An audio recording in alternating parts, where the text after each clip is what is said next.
Assalamualaikum warahmatullahi wabarakatuh. Bumi Channel menyajikan pengajian Ustadz Adi Hidayat.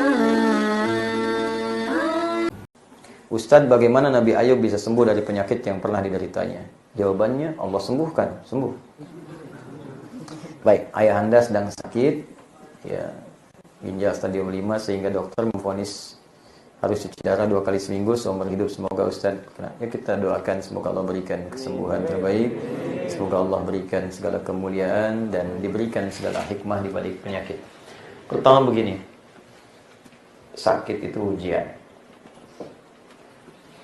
Ada salah seorang ibu sakit. Ini proses mirip-mirip, bahkan lebih parah daripada ini. Kemudian saat sakit itu terlihat pesimis, putus asa, kok saya gitu kan, sebagainya. Jadi diundanglah saya datang, ngobrol. Saya bilang, Bu, berbahagialah ibu yang dipilih, bukan orang lain. Kok bisa, Ustaz? Karena tidak semua sakit itu jadi buruk. Tidak semua sakit itu tanda dari keburukan. Maksudnya, Ustaz, bukankah Nabi Ayub itu sakit? Bahkan lebih parah penyakitnya daripada ibu. Nabi Ayub salah apa sama Allah sampai sakit?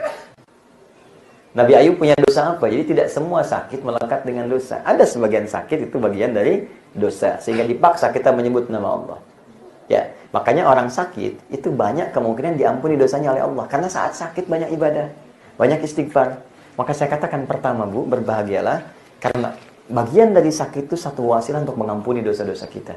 Maka Masya Allah, ibu yang diberikan sakit, bukan saya, bukan yang lain, boleh jadi ada cinta Allah yang berkeinginan menggugurkan dosa-dosa ibu.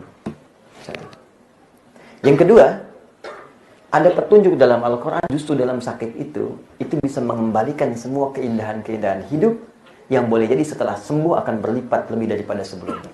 Maka saya contohkan Nabi Ayub. Teman-teman sekalian, ini sebagai penutup, kisahnya ada di Quran surah ke-21, ayat 83-84. Perhatikan baik-baik. Ayub orang kaya.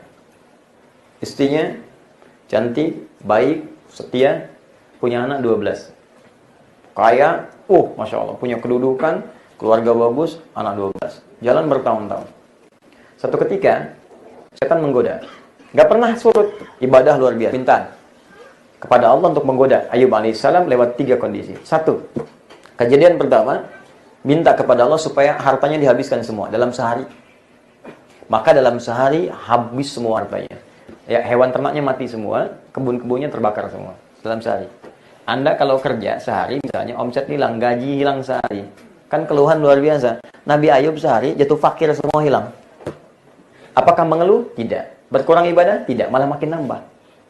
Makin penasaran setan, minta lagi kepada Allah. Tapi di sini nanti ada hikmah di ujung, di akhirnya. Maka diuji dengan yang kedua. Apa ujian keduanya? Anaknya semua meninggal. 12 orang meninggal seketika. Ada satu sakit, kita gelisah. Nabi Ayub meninggal semuanya, 12 orang meninggal. Apakah berkurang ibadahnya? Tidak, makin giat dari yang pertama. Terakhir setan minta, ya Allah, uji dengan penyakit. Maka diujilah dengan penyakit yang tidak pernah dialami oleh orang sebelumnya dan tidak akan dirasakan orang setelahnya. Apa yang terjadi? Malah makin tambah. Istrinya pernah berkata begini, kalau dalam bahasa kita, papa kan Nabi, berdoalah minta. Kalau papa berdoa, setidaknya disembuhkan. Apa jawab Ayub? Perhatikan kesolehan Ayub. Berapa lama kita sehat, kita senang, kita kaya, kita bahagia? 20 tahun. Ada yang menyebutkan 70. Berapa lama kita diuji dengan penyakit? 7 tahun gitu ya. Baik, nanti sajalah kalau sudah 20 tahun, baru aku minta kepada Allah. Aku malu, dulu kita kaya 20 tahun, sekarang baru fakir 7 tahun sudah mengeluh. Aku malu, dulu kita sehat 20 tahun, sekarang baru sakit 7 tahun sudah mengeluh. Nanti kalau sakitnya sama dengan sehatnya, fakirnya sama dengan kayanya, baru aku minta kepada Allah. Kalau orang paham dengan sakit itu ada ampunan, dengan kenikmatan dan sebagainya, tentulah Masya Allah kenikmatan di dalamnya. Ada seorang ulama kalau nggak sakit dalam sepekan, dia nangis. Ditanya, kenapa engkau menangis? Aku takut aku punya dosa sepekan ini nggak diampuni oleh Allah. Kenapa aku nggak sakit ya katanya? Ya ada ulama yang mengharapkan sakit karena takut nggak diampuni dosa. Nah yang paling menarik teman-teman sekalian, lalu tibalah kemudian penyakit itu mengganggu beliau ibadah. Di sini rahasianya, di sini saya ajarkan amalannya, boleh praktekkan zikirnya dengan izin Allah Subhanahu wa taala. Perhatikan amalannya. Begitu penyakitnya mengganggu beliau untuk ibadah. Wa ayyuba, dan saya buka kisah Ayub, kata Allah. Terjemahkan dengan nahwunya. Maftuh. Dan saya buka kisah Ayub. Ataf kepada sebelumnya. Idnada rabbahu anni massaniya dhurru wa anta arhamur rahimin. Perhatikan cara bacanya. Ketika, di sedang mau masuk asar, saya tutup. Ketika penyakit itu mengganggu ia untuk ibadah, maka mulailah ia berdoa kepada Allah. Perhatikan doanya.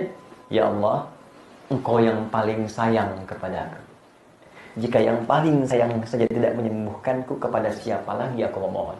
Penyakit ini sudah mulai mengganggu aku untuk ibadah. Ada rumus kata para ulama di sini, kalau bapak ibu diuji dengan penyakit termasuk berat, kata dokter nggak mungkin sembuh, maka bacakan zikir Nabi Ayub ini. Ya. Allahumma anni masaniyal dhurru wa anta arhamur rahimin. Itu ada di Quran surah 21 ayat 83. Bacakan zikirnya. Anni masaniyal dhurru wa anta arhamur rahimin. Pegang yang sakitnya. Minta kepada Allah. Tapi hadirkan janji dalam hati bahwa kalau Anda sembuh sehat, saya akan mulai beribadah dengan baik kepada Allah. Karena Nabi Ayub zikirnya dibacakan, ya Allah ini penyakit mengganggu saya ibadah. Saat gak mengganggu biasa aja. Tapi saat mulai mengganggu ibadahnya sehingga sulit untuk sholat, sulit ibadah, mulai minta, ya Allah mengganggu saya ibadah nih. Saya gak bisa khusyuk nih. Maka ketika penyakit disandingkan dengan ibadah, Allah kemudian turunkan rahmatnya, disembuhkan seketika. Buka ayat 84-nya. Fastajabna. Fastajabna lahu. Kami jawab langsung doanya. Fakashafna ma bihi min dhurrin. Kami hilangkan semua sakitnya. Wa atainahu ahlahu wa mithlahum ma'ahum rahmatan min indina. Maka kami kembalikan semua anaknya. Jadi begitu Ayub sembuh, dengar semua sekampung. Karena Ayub baik, senang berbagi, maka setiap yang datang bawa makanan, bawa ternak, bawa ini. Jadi kayanya naik 2 kali lipat dari sebelumnya. Setelah itu sembuh, berhubungan lagi dengan istrinya. Setiap berhubungan, hamil, kandung kembar, sampai kembar 12 kali, 24.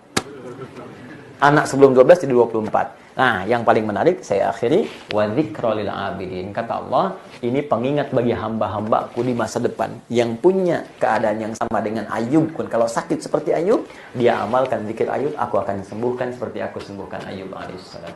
Bacakan zikir itu dengan niat ibadah kepada Allah dan berjanjilah untuk lebih mendekat kepada Allah, niscaya Allah sembuhkan. Saya pernah praktekkan itu saat saya dirawat di rumah sakit pada penyakit yang kata dokter, Allah, ini sulit, butuh waktu. Tapi malam saya bangun, saya tayamum, saya minta kepada Allah. Di antaranya saya bacakan itu, besoknya terjadi sesuatu yang luar biasa. Hari pertama dokternya manggil, apa yang dirasakan Dek? Adek. Hari kedua panggil Mas. Mas bagaimana perkembangan? Hari ketiga panggil Bapak. Karena tahu saya udah punya anak. Bagaimana Pak katanya? Hari keempat biasa visit jam 11, datang jam 7, ketok pintu. Assalamualaikum. Assalamualaikum. Ternyata dokter tadi. Kok bisa begini katanya Ustaz? Panggil Ustaz. Adek, Mas, Bapak, Ustaz dari keempat. Bapaknya cari info dulu.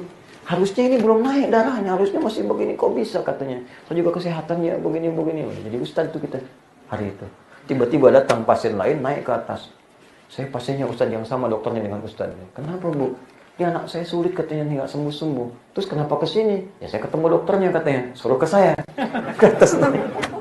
Saya bilang ya sudah, bacakan saja. Yang baca siapa? Anaknya. Ya bukan ibu, anaknya. Itulah anak saya susah Pak. Ya silahkan dia kalau mau sampai berapa lama di sini.